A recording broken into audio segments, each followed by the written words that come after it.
Good morning. कैसे हैं आप लोग? स्वागत है आपका सेवार्थ क्लासेस के यूट्यूब चैनल पर। ये कोर्स हमारा एसएससी जीडी के लिए चल रहा है, जिसमें हम इतिहास के इंडस वैली सिविलाइजेशन का दूसरा भाग कर रहे हैं। तो चलिए इस चैप्टर को समझते हैं और जानने का प्रयास करते हैं इसमें किस प्रकार के क्वेश्चन आते हैं। हम कल इंडस वैली सिविलाइजेशन के धार्मिक स्थिति और धार्मिक रीति रिवाज के बारे में समझ चुके थे। आज हम इसी क्रम को आगे बढ़ाते हुए आर्थिक स्थिति को समझेंगे।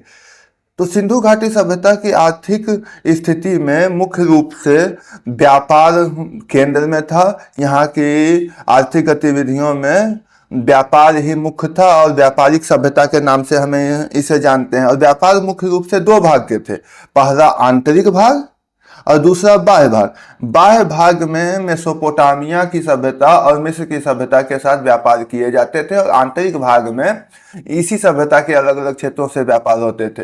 व्यापारिक मार्ग के तौर पर जल मार्ग का भी प्रयोग किया जाता था और स्थल मार्ग का भी प्रयोग किया जाता था।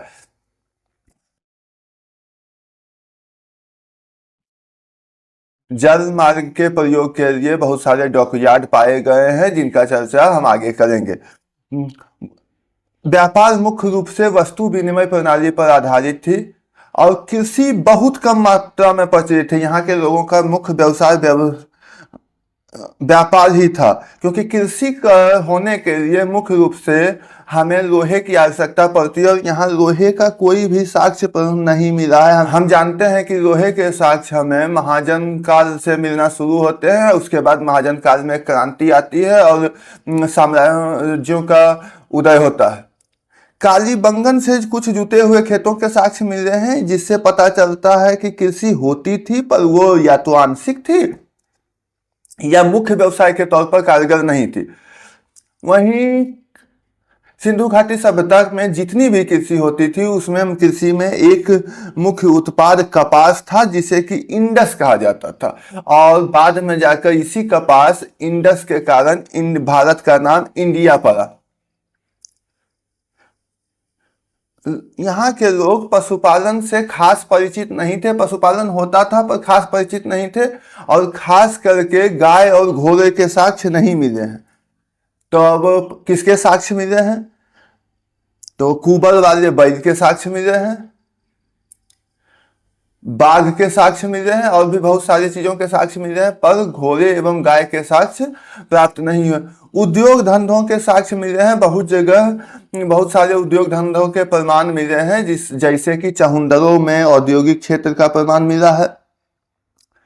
धातु के तौर पर कांसा का प्रचलन था, इसलिए इसे कांस्य युगीन सभ्यता के तौर पर भी देखा जाता है। और कांसा मुख्य रूप से टीन और कॉपर से मिलकर बनाया जाता है, जो कि टीन मुख्य रूप से अफगानिस्तान से मंगाया जाता था और कॉपर खेतरी से मंगाया जाता था।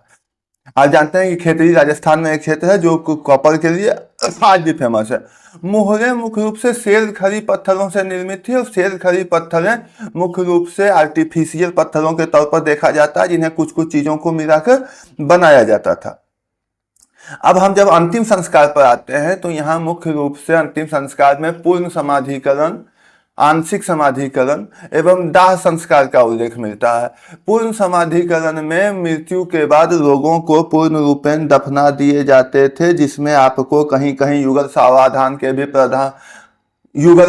के भी साक्ष्य मिले हैं, जिसमें मनुष्यों के साथ कुत्ते दफनाए जाने के साक्ष्य मिले।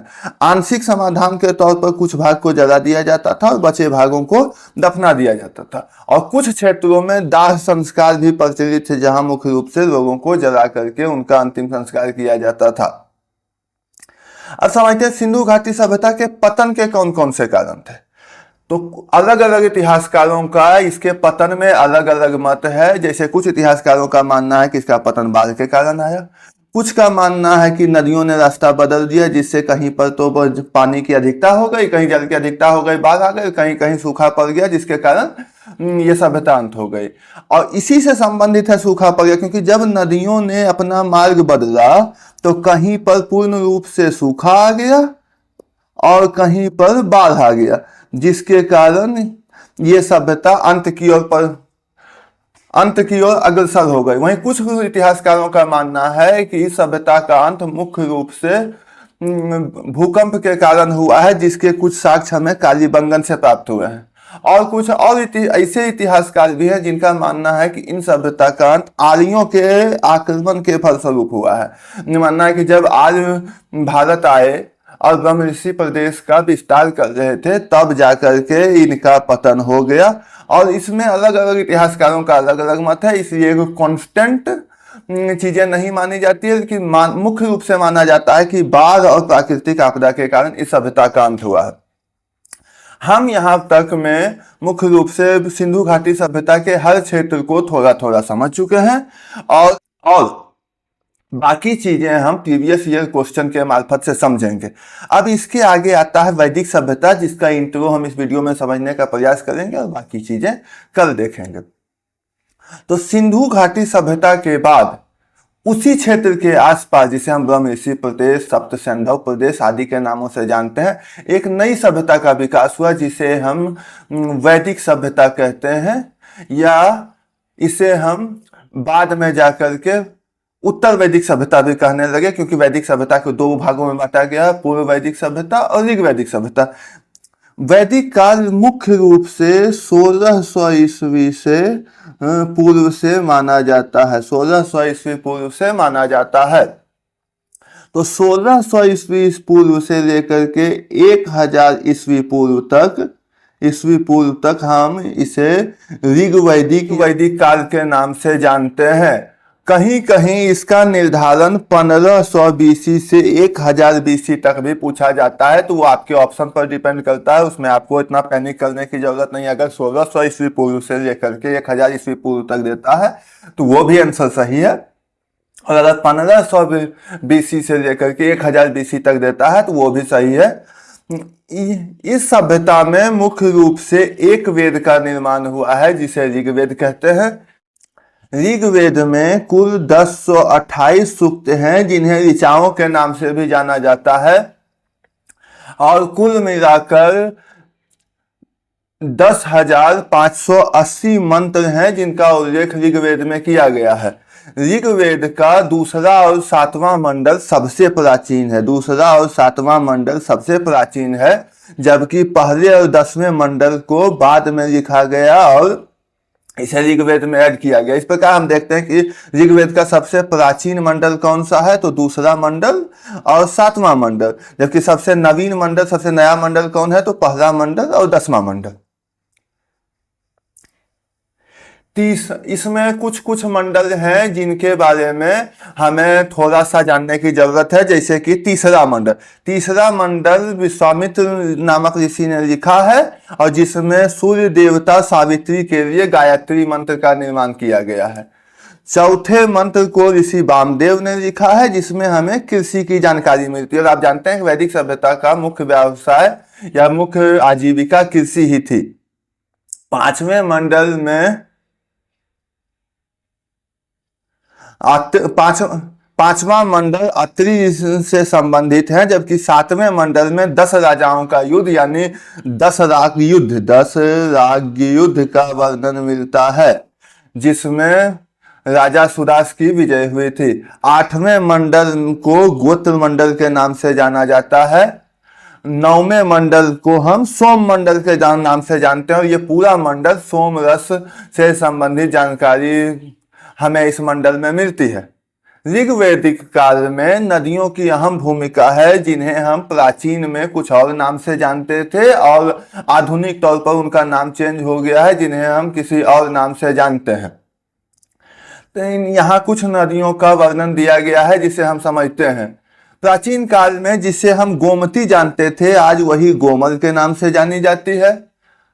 आस्किनी को हम चिनाब कहते हैं, कुलुभ को हम कुल्लम कहते हैं, कुभा को काबुल, बितस्तता को झेलम, परुसनी को रावी, सदानीरा को गंडक, सतुद्री को सतरज, दिर्दती को घग्घर, सुवस्तु को स्वात और विपाशा को व्यास। 10 राग युद्ध जो हुआ था वो मुख्य रूप से परुसनी नदी के किनारे हुआ था। ऋग्वेद में सिंधु नदी का नाम सर्वाधिक बार आया है। ऋग्वेद में गंगा नदी का नाम केवल एक बार आया है, जबकि यमुना नदी का नाम 3 बार आया है। ये बहुत इंपॉर्टेंट क्वेश्चन है, पूछा जाता है कि ऋग्वेद में सर्वाधिक चर्चा किस नदी की गई है, तो सिंधु नदी की। गंगा नदी का नाम कितने बार आया है, तो केवल एक बार। और हाँ, इसमें किसी किसी बुक में 2 बार का भी वर्णन दिया गया है, इससे आपको कंफ्यूज नहीं होना, जैसा ऑप्शन रहेगा वैसा आंसर मारना। जबकि यमुना का वर्णन 3 बार मिला है। सरस्वती नदी को सबसे पवित्र नदी के तौर पर ऋग्वेदिक काल में देखा जाता है। इसे नदी तमा या माते तमा भी कहकर पुकारते थे, माते तमा कहकर भी पुकारा जाता था। तो अब यह है कि सिंधु घाटी सभ्यता के बाद जो सभ्यता विकसित हुई, अर्थात वैदिक सभ्यता में सबसे पवित्र नदी सरस्वती नदी को मानी जाती है। सबसे ज्यादा बार चर्चा सिंधु नदी की है, गंगा की 1 बार चर्चा है, यमुना की 3 बार। कुल देवताओं की संख्या 33 है, जिन्हें 33 कोटि या 33 प्रकार भी कहा जाता है, जिसमें हमें पहले हैं अग्नि, जिन्हें सबसे पवित्र देवता माना जाता है। माना जाता है कि ये देवता और मनुष्य के बीच मध्यस्थता का कार्य करते थे। इंद्र को अंतरिक्ष का देवता माना गया है और युद्ध का देवता भी इन्हें ही माना गया है। सोम को वनस्पतियों का देवता माना गया है और 9वें मंडल में इसकी चर्चा की गई है, जिसमें सोम रस का भी जिक्र देखने को मिलता है।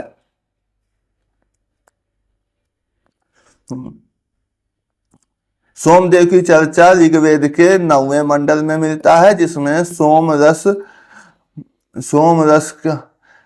रस की भी व्याख्या दी गई है। इस प्रकार हम वैदिक सभ्यता के बारे में कुछ बातें जानी, सिंधु घाटी सभ्यता के बारे में हमने जाना।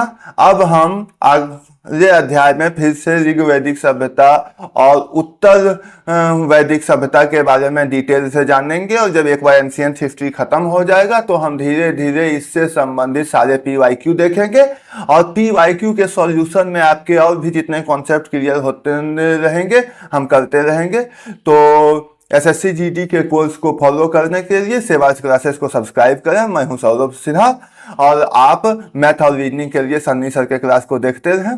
धन्यवाद।